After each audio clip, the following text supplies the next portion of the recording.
I never imagined that one ordinary afternoon would change my life forever, but the moment I saw Daniel's mother pushed against that cold brick wall, her eyes wide with humiliation and fear, something inside me snapped. Before I tell you what happened next, take a second to like this video, share it with someone who believes in kindness and second chances, and subscribe to the channel. If you believe that standing up for someone can change a life, tell us in the comments where you're watching from. Your support keeps stories like this alive. It was late October, the kind of afternoon where the sky looked bruised and heavy, as if it carried secrets too painful to speak. I had just left football practice and was cutting through the alley behind Mercer's grocery store when I saw a small crowd forming. People weren't stepping in. They were watching. Always watching. And at the center of that quiet cruelty stood Eleanor Whitmore, Daniel's mother. Eleanor wasn't the kind of woman who deserved whispers or pointing fingers. She worked double shifts at the hospital cafeteria, her hands always smelling faintly of soap and coffee. She wore the same gray coat every winter, the lining torn at the sleeves. She smiled like someone who had forgotten what it felt like to be chosen, but tried anyway. But that day, the landlord, Mr. Raymond Cutter, had cornered her publicly, accusing her of missing rent payments.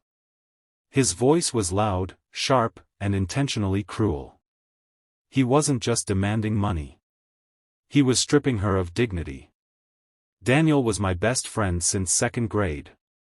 We had grown up sharing comic books, scraped knees, and secrets about the futures we dreamed of.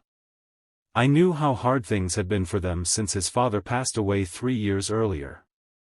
I knew about the hospital bills, the late-night arguments about electricity notices, the way Daniel pretended he wasn't hungry at lunch sometimes. But knowing and witnessing are two different things. When I saw Eleanor's shoulders tremble as Mr. Cutter grabbed her arm, my body moved before my mind could catch up. I stepped between them, my heart hammering so loudly I could barely hear my own voice.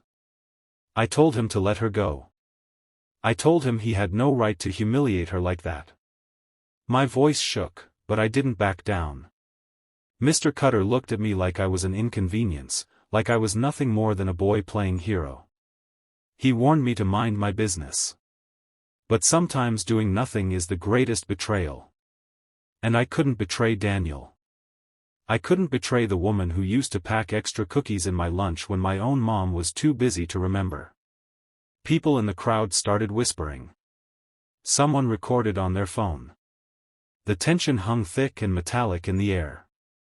Finally, maybe because he didn't want more attention, Mr. Cutter released her arm and stormed off with threats about eviction notices and legal action.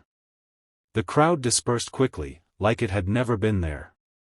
That's the thing about public cruelty, spectators vanish the moment the drama ends. Eleanor stood frozen, staring at the ground. I noticed how small she looked, how exhaustion had carved lines into her face. I didn't know what to say. There are moments in life when words feel embarrassingly useless. So I simply offered to walk her home. The walk was quiet. Leaves crunched under our shoes. I felt the weight of something bigger than me pressing against my chest. I was only 17. I didn't have money. I didn't have power. But I had the stubborn belief that no one should face humiliation alone. That night, Daniel called me furious. Not at me, but at the world. He hated that I had seen his mom like that. He hated that he couldn't fix it himself. I could hear the breaking point in his voice. The pride of a son who wanted to protect his mother but felt powerless. The eviction notice came 3 days later. Everything spiraled after that. Daniel stopped showing up to practice. Eleanor began working even longer shifts. I tried to help where I could, organizing a small fundraiser at school, convincing Coach Harrison to let us use the gym for a community bake sale, posting online in local groups about their situation. Some people donated a few dollars. Some offered kind words. Others ignored it entirely. But kindness has a strange way of multiplying when given a chance. The video of the confrontation had circulated quietly in the neighborhood. People saw it. They saw a grown man humiliating a widow. They saw a teenage boy stepping in. And they felt something. Within a week, small envelopes started arriving at their apartment door. Anonymous notes. Grocery store gift cards. A woman from church offering temporary legal advice. For the first time in weeks, Daniel smiled. But the real change came the night everything almost fell apart. I was sitting at my desk studying when my phone buzzed. It was Daniel. His voice cracked as he told me his mom had collapsed at work. Exhaustion. Dehydration. Stress. I didn't hesitate. I grabbed my jacket and biked to St. Mary's Hospital. The hospital corridor smelled of antiseptic and fear. Daniel sat outside the room, his hands clasped tightly together, eyes red and hollow. He looked smaller than I had ever seen him. When they finally let us in, Eleanor was awake but pale. Tubes and monitors surrounded her. Seeing someone strong reduced to fragility does something to you. It forces you to understand how thin the line between holding on and giving up truly is. Daniel stepped out to talk to the doctor, leaving me alone with her. The room was dim. Machines hummed softly. For a moment, I thought she was asleep. Then she reached out, slowly, shakily, and held my hand. Her grip was weak but intentional. Her eyes filled with tears as she looked at me, and in a voice barely louder than a whisper, she confessed something I never expected. She said that the day in the alley, when I stood between her and humiliation, was the first time since her husband died that she felt someone was standing beside her instead of waiting for her to fall. She admitted that she had been drowning quietly for years, pretending strength for Daniel's sake. She told me she had considered giving up more times than she would ever admit out loud. But seeing a young man risk embarrassment to defend her reminded her that goodness still existed. She said I hadn't just stepped in. I had reminded her that she mattered. Her words crushed me and lifted me at the same time. I realized then that we often underestimate the impact of small acts. We think heroism requires capes or grand gestures. But sometimes, it's simply refusing to look away. The weeks that followed were still difficult, but they were different. The fundraiser grew larger after the hospital incident spread awareness. A local business owner offered Eleanor a management position with better hours.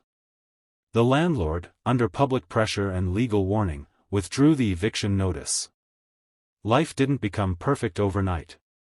Bills didn't vanish magically. Grief didn't disappear. But hope returned. And hope changes everything. Daniel and I started volunteering together at the community center, helping other families facing eviction. Eleanor joined a support group for widows. Slowly, painfully, she began to rediscover laughter that wasn't forced. Years later, when I think back to that alley, I don't remember the fear as much as I remember the choice. The choice to step forward instead of stepping aside. Because that moment shaped who I became. I learned that courage isn't loud. It's often quiet and trembling. I learned that kindness is contagious. I learned that sometimes the person you think you're saving ends up saving you instead. If this story touched your heart, if it reminded you of someone who stood up for you or someone you wish you had protected, please like this video, share it with someone who needs to hear it, and subscribe for more stories that remind us of our shared humanity. And before we end, I have one small request. Please comment the words, "Kindness still lives," if you believe even one act of courage can change a life. Because the truth is, I stepped in to protect my friend's mom. But when she held my hand in that quiet hospital room and confessed that my courage gave her a reason to keep going, I realized something far greater. Sometimes the smallest stand becomes someone else's second chance at life. And sometimes, that second chance becomes your own.